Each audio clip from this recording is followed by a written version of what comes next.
Felicitaciones al Pato Donald.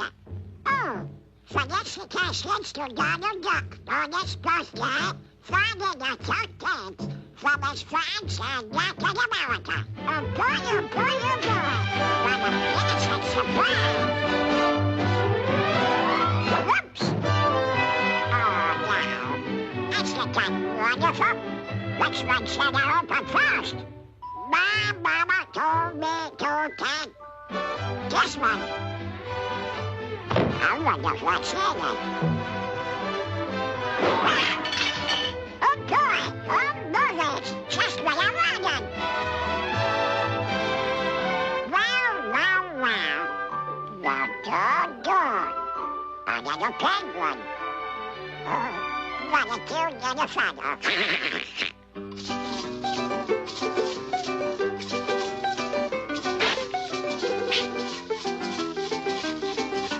What is this? How do you open this thing anyway, huh? Good, I'm good, I tell you. On with the show!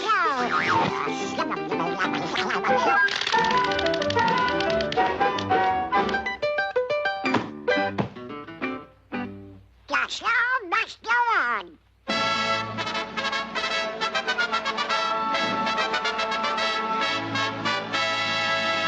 Aves raras. Aves raras? Si, senor. That means strange birds. Oh, sure. I know. Birds. Yes, amigo, your feathered cousins. You know, Donald, you have more relatives here than there are coffee beans in Brazil. For instance, take the one who lives way down. Ah, but suppose we let my friend, Professor Holloway, tell us about it. From the beginning to... Elfin, the end. Yes, thank you. Professor? This story takes us way down to the South Pole. Rather than have you stand on your heads, let's turn the theater over. There, that's better. Two things you will find most of down here are ice and penguins. It's amazing that anybody would want to live here, but most penguins wouldn't live anywhere else. You couldn't find better weather for fishing, skiing, tobogganing, or swimming. And there is nothing the average penguin likes better than a day at the beach. But come on, let's meet Pablo. He lives down at the end of Main Street. Let's go in and see what's cooking. Pablo could never remember having been warm enough. And so his closest companion was Smoky Joe, his little stove.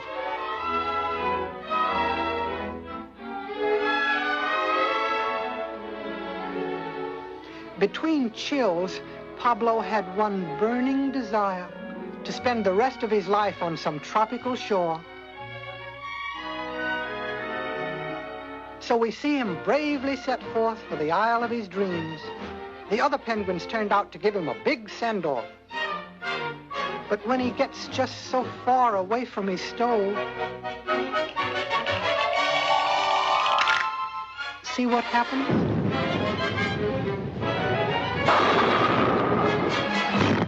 Too bad. Perhaps he'll give up this wild idea. But no, he's off to another stop. This time he's bringing a friend. Uh-oh. Uh-oh.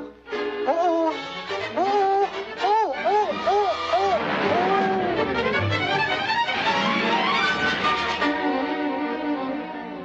Anyway, it was a hot idea. Well, maybe he'll be content to stay at home this time.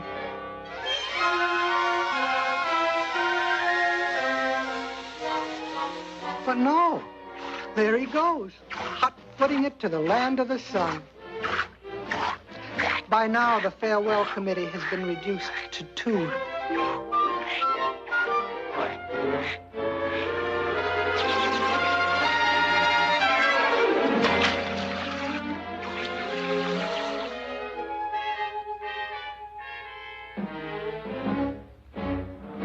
discouraging, isn't it?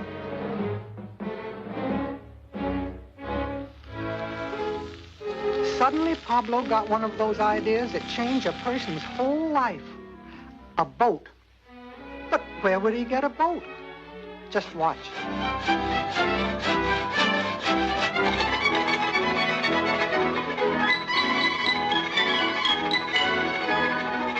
Where there's a will, there's a way, they say. And now, the official launching.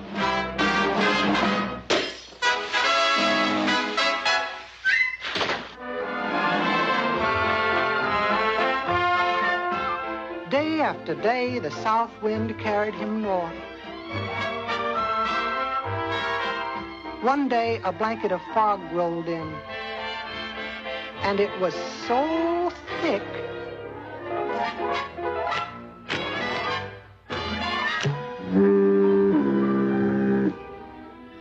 must be near Cape Horn.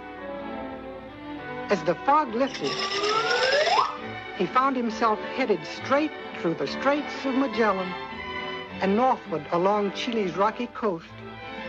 One day a storm cloud came up.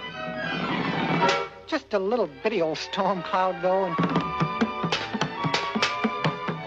and he just tried awful hard to have its first storm. Didn't amount to much, though. One day on lookout, Pablo had a bit of a shock. A water spout off the port bow.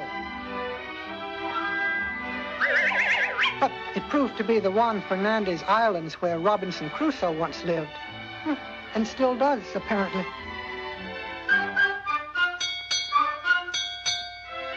Four bells and all's well. According to Pablo's chart, he should be nearing Viña del Mar. And strangely enough, that's just where he is. He sailed past Lima, capital of Peru, hugging the coastline with a tenacity of purpose seldom found in a penguin. One day, his telescope picked out a city high up on top of a mountain. The map said it was Quito, and it was right smack on the equator. It wasn't as easy to cross, but with a little help from Neptune, he made it. So, making a left turn, he followed the equator, headed for the Galapagos Islands. Ah, that good old sun. Pablo felt that he'd never get enough of it.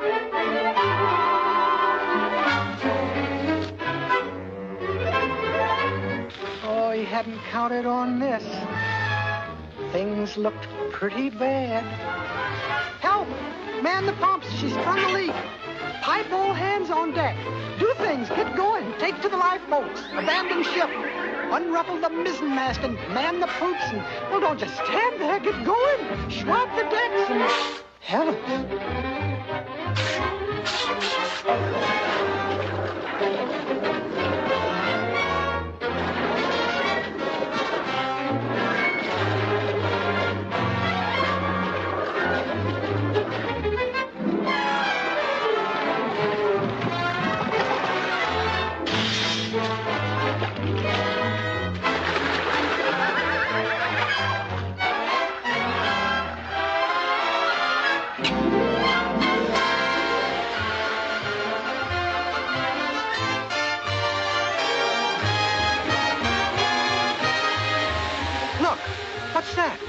Just what he's been looking for. Pablo has finally reached the isle of his dreams.